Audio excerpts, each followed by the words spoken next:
Todos conocemos esa generación desaprovechada de WCW que tras hacer el cambio a WWE fueron explotadas en cuanto a potencial que tanto mostraron por años y se convirtieron en auténticas leyendas de este negocio. Sin embargo, al mencionar estos nombres como Chris Jericho, Eddie Guerrero, Rey Mysterio, etc., hay un nombre que se nos escapa, algo así como un luchador perdido de esa generación que iba en ese paquete, que por lo que dice la gente de la época y sus mismos compañeros de ring que veremos más adelante, lo tenía absolutamente todo para convertirse en una pieza importante de cualquier compañía. Simplemente el no tener la cabeza bien amueblada le costó todo, a pesar de que su mismo talento le conseguía oportunidades que quizás no merecía, y al final todo esto le costó hasta su misterioso día final. Sin más que añadir, el día de hoy en Sweet Wrestling te presento los misterios de Art Barr. Comencemos.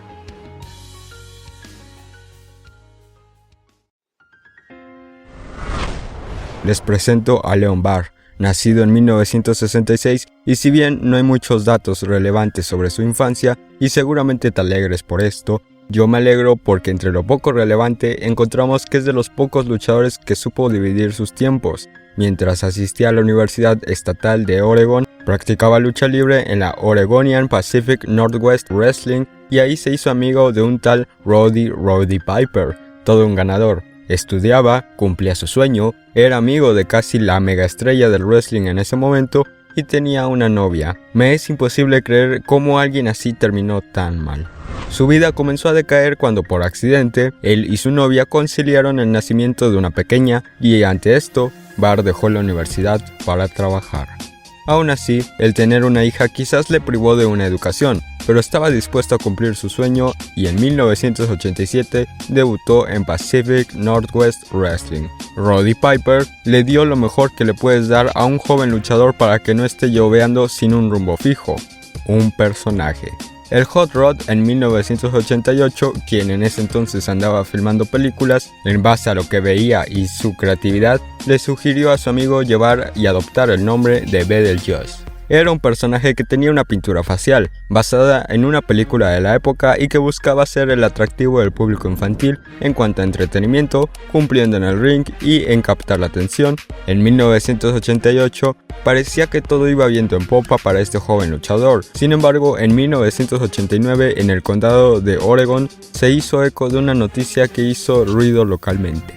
Barr se había ido a juicio por abuso sexual a una joven de 19 años.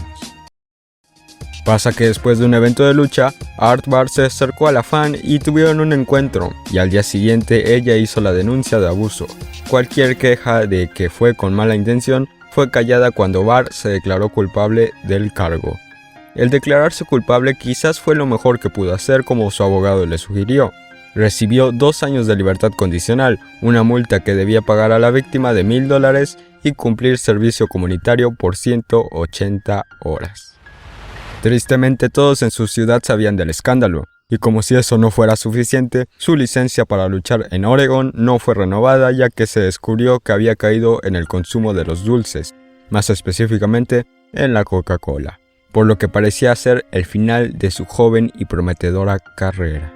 Sin embargo, les repito, su talento era especial, por lo que a pesar de que su reputación estaba arruinada, Leon Barr hizo una locura. Le mandó una cinta de su personaje Betelgeuse a nadie más ni nada menos que Jim Herd, el presidente de la WCW. El presidente de una de las 2 compañías más grandes de los Estados Unidos al parecer sí fue atrapado por el talento de Art, y tras consultarlo con Ole Anderson, quien le dijo que le faltaba el cuerpo del luchador, se terminó contactando con el joven Barr para llevarlo a la programación de la World Championship Wrestling. A la empresa también le interesaba el personaje que lo hizo famoso, por lo que con el fin de llegar al público más infantil y no solo al público adulto como sus datos mostraban, le permitieron conservar el personaje, solo que le cambiaron el nombre a The Joycer, Art Barr, por los derechos de autor, ya saben. Les recuerdo que era un personaje de una película, sin embargo conservaron la personalidad y pintura facial. Tristemente su pasado lo alcanzó, un fax le volvió a destruir la vida. Un periodista de Oregon le envió un fax con varias noticias del pasado de Art Barr a la compañía. Su declaración por abuso sexual reciente estaba ahí. Tras esto, la WCW no lo pensó dos veces y casi inmediatamente lo liberó de su contrato. Su reciente y oscuro pasado lo había alcanzado y posiblemente le había costado la oportunidad de su vida. Y no solo eso, tenía prohibido volver a luchar en Oregon.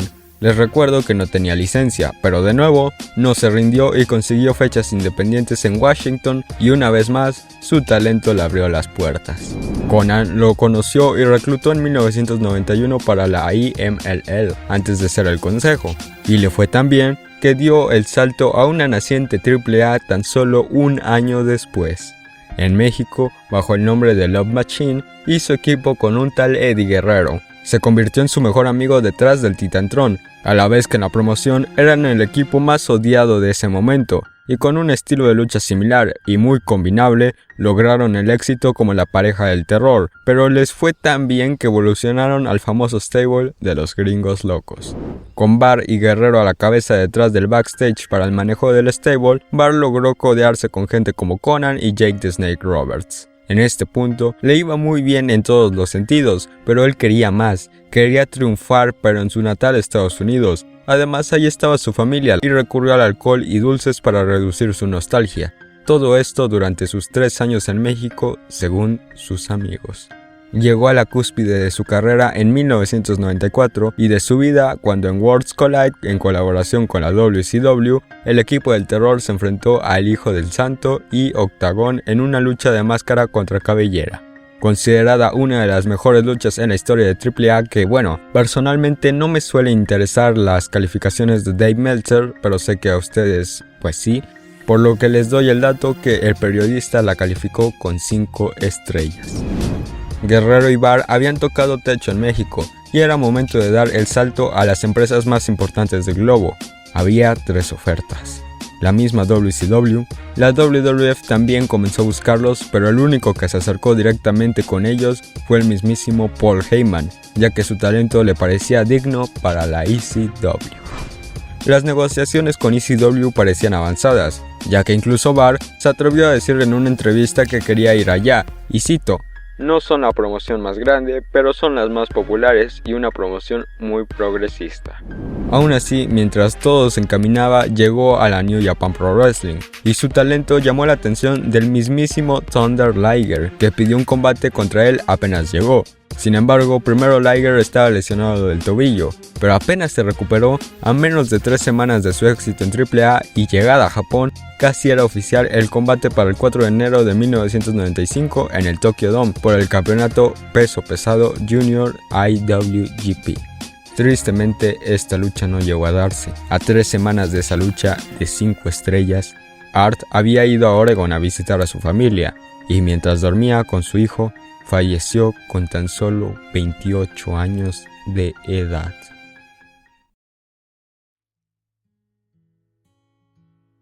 Aquí es donde entran las dudas. Primero se habló de una aneurisma cerebral, luego de un paro cardíaco. Sin embargo, tras investigaciones y una autopsia, se determinó que no tenía sentido.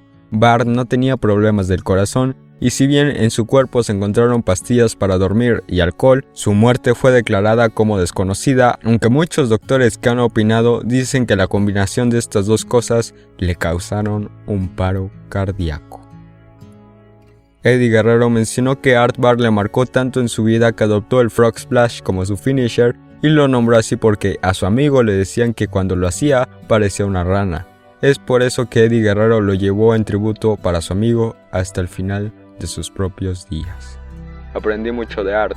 Él podía hacer reír a los fans, podía hacerlos llorar y podía hacerlos enojar. Me hizo darme cuenta que hay más en la lucha que solo luchar.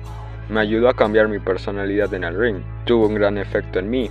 Lloré 3 meses seguidos cuando falleció. Lo cambió todo. Eddie Guerrero para Engañando la Muerte, el DVD de la WWF. Chris Jericho también expresó su admiración por Art Bart y dijo: "Creo que si Art Bart todavía estuviera vivo hoy, sería uno de los mejores en el negocio. Tenía la personalidad tan buena y la capacidad de enojar a la gente. Dibujó cosas tan grandes para AAA que daba miedo lo que podía hacer". Art Bart dejó una admiración por su talento, no solo por periodistas y promotores como Dave Meltzer o Conan, que lo describieron como uno de los mejores talentos que se ha subido a un ring, sino también por luchadores de su misma generación que le influenciaron en su estilo a modo de tributo, y es aquí donde llegan los demás misterios. ¿Qué hubiera pasado con Bart si no hubiera fallecido? ¿Hubiera llegado a ECW, triunfado en New Japan Pro Wrestling y WCW eventualmente como lo hicieron el resto de jóvenes? ¿Qué hubiera pasado si el famoso fax no hubiera llegado a WCW? Literalmente no hubiera conocido a Eddie Guerrero en México y este no hubiera adoptado el Frog Splash. Tantas dudas sin siquiera mencionar exactamente qué pasó el día de su partida, y que sin duda nos recuerda lo corta e imprevista que es la vida, sobre todo cuando cavamos nuestra propia tumba.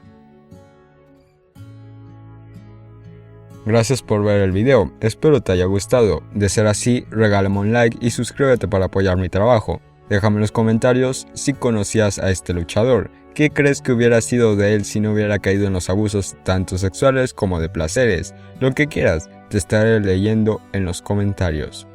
Sígueme en Facebook y en Twitter para una conversación personal. Ambos links estarán en la descripción. Ahora sí, sin más que añadir, gracias por ver.